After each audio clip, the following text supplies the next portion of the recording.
Udah banyak juga ini video-video. Ya teman-teman, jadi hari ini kita akan melakukan kegiatan pengendalian pokok yang terserang Ganoderma. Jadi pokoknya ini sudah mati diserang oleh Ganoderma. Pengendalian apa yang dapat kita lakukan nanti, saksikan terus teman-teman.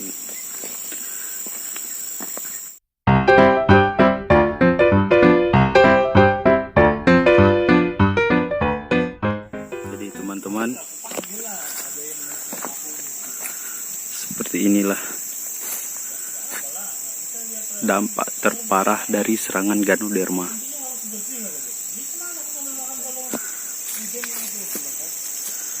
Jadi pokoknya bisa sampai mati.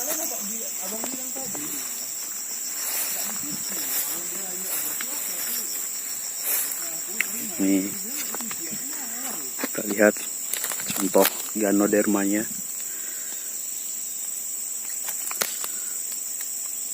Ganodermanya udah bersusun-susun. Cukup banyak ya.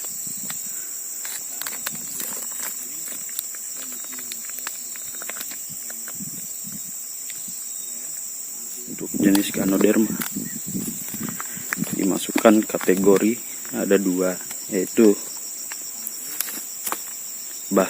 basal stem rot dan upper stem rot.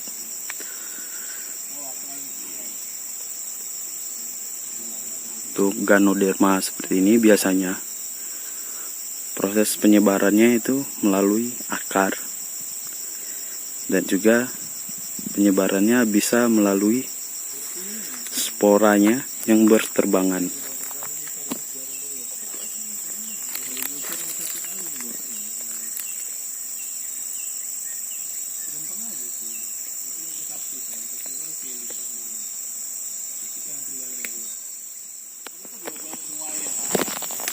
Jadi karena diperkirakan penyebaran Ganoderma ini dapat melalui spora juga, maka ketika ditemukan tubuh buah Ganoderma seperti ini, badannya seperti ini, jamurnya, maka sebaiknya kita kutip. Jamur-jamurnya kita kutip, lalu jangan dibuang sembarangan lagi, karena kemungkinan ketika kita buang sembarangan ke sekitaran sawit-sawit lainnya, nantinya dapat menyebar ke sawit-sawit lainnya. Oleh karena itu, jamur yang telah kita kutip kita bawa pulang dan kita musnahkan dengan cara dibakar, untuk lebih efektif dan juga mencegah terjadinya penularan pengembangan penyakit Ganoderma pada pokok-pokok kelapa sawit yang lainnya. Dan jangan lupa, jika terkena satu bagian ini, kita cek juga pada pokok-pokok sekitarnya apakah ada tumbuh Ganoderma juga atau tidak. Jadi kita coba cek ya.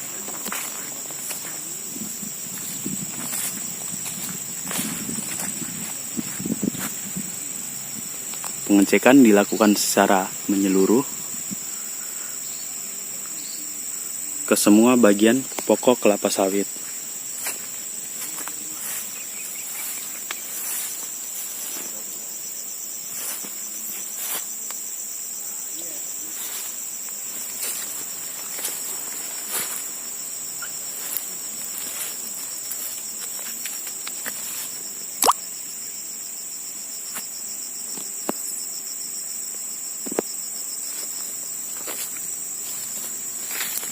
Ganoderma seperti ini cenderung biasa tumbuh pada kondisi-kondisi yang lembab, seperti jamur-jamur lainnya juga.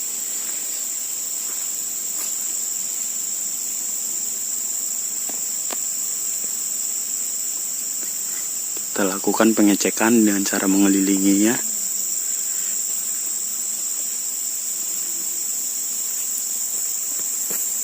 Nah, teman-teman, biasanya juga Ganoderma ini dapat muncul pada bagian-bagian kayu atau pokok-pokok yang telah mati, yang berada contohnya seperti ini, tunggul-tunggul kayu.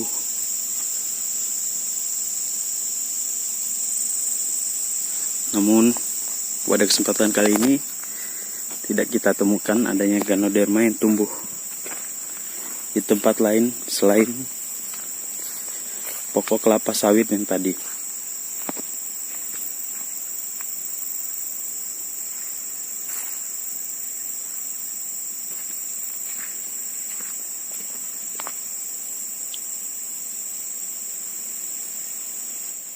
Oke, jadi ini teman-teman contoh dari Ganoderma yang telah kita kumpulkan, yang telah dikutip dari pokok barusan.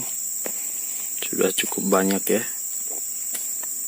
namun belum terkutip semua karena pokoknya masih begitu tinggi. Untuk bagian-bagian atasnya belum terkutip.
Pokok yang telah ditumbangkan, bagian batang yang telah tumbang dilakukan chipping atau pencacahan atau penghancuran, dimaksimalkan dan diusahakan setipis-tipisnya.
Setelah nantinya di chipping, hasil chippingan disebar secara merata dan setipis mungkin pada bagian gawangan mati.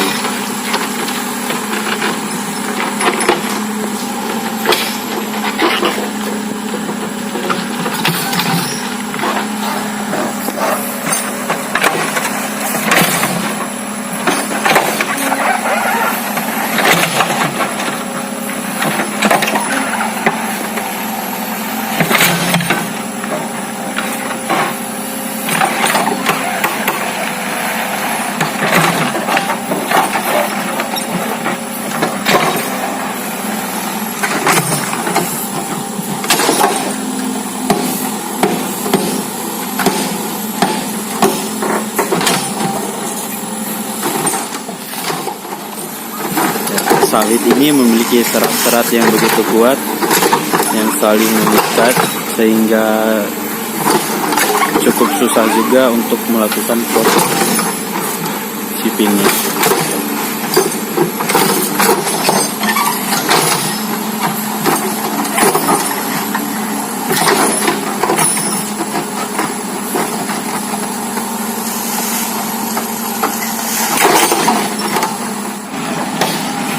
Beginilah proses shipping dari pokok yang terserang Ganoderma.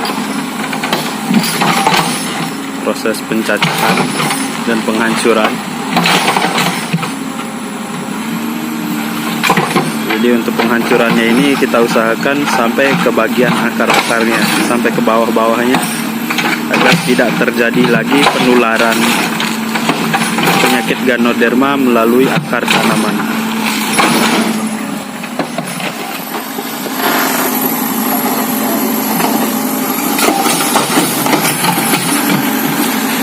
Jadi untuk mempermudah pencopotan bagian akar, bagian tunggul, maka dilubangi sekitar kiri kanannya dulu, agar nanti ketika didorong, sisa bagian tunggulnya itu dapat berpindah ke bagian kiri kanan lubangnya, atau lebih mudah nanti dicopotnya. Seperti itu teman-teman.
proses pengangkutan bonggol sawitnya.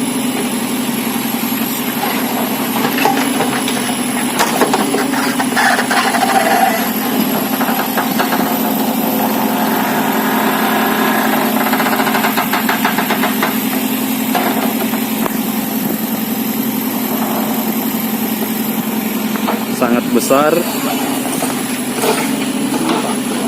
Istilah gaulnya ini segede gaban ini.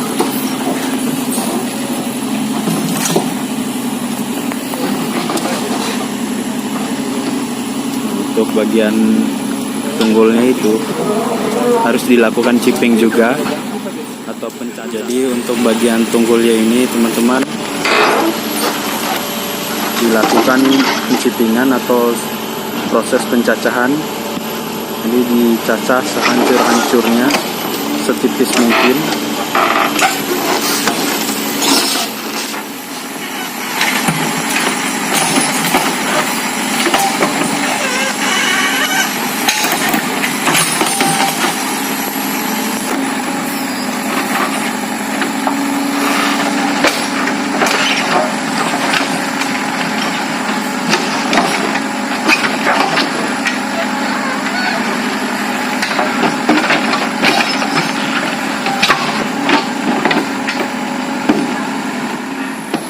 Jadi setelah bonggolnya atau tunggulnya dicopot tadi, maka tersisa lubang. Untuk lubang ini kita ratakan lagi ya, kita perbagus dan juga lebih diperdalamkan supaya sinar matahari yang masuk cukup dan juga bisa dan diharapkan bisa menghentikan penyebaran dari jamur Ganoderma tersebut. Dan juga jangan lupa ya, untuk bagian pokoknya di-chipping lebih hancur lagi, chipping atau dicacah hingga hancur dan diratakan pada gawangan mati. Dan proses perataannya pun jangan sampai tebal-tebal, karena salah satu tujuannya yaitu agar kondisi tidak lembab dan juga cepat mengering, sehingga spora-sporanya diharapkan tidak berkembang lagi. Seperti ini lebih kurang lubangnya. Jadi tadi posisi pokok kelapa sawitnya berada di sini, dan sekarang sudah kita mulai bersihkan. Ini bekas-bekas akar dari pokok yang terserang Ganoderma kita hilangkan.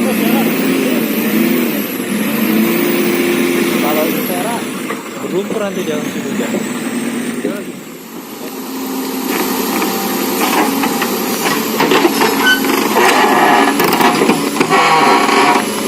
Jadi ini merupakan proses finishingnya.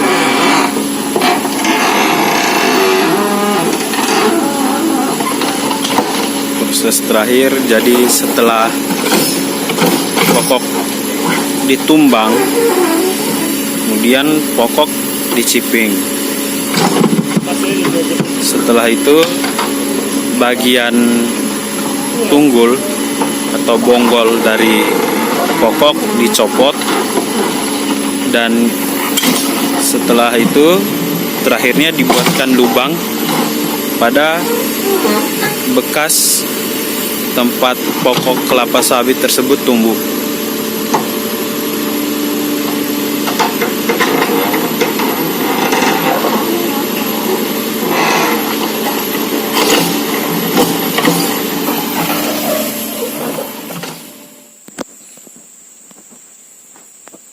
Ya, jadi teman-teman, seperti ini hasil akhirnya. Jadi dibuatkan lubang agar sinar matahari dapat masuk ke bagian bawah tanah. Diharapkan dengan pembuatan lubang seperti ini dapat menjaga kelembaban yang di bawah, mengurangi tingkat kelembabannya, memasukkan cahaya, berfungsi untuk memutus proses penyebaran Ganoderma melalui bawah tanah.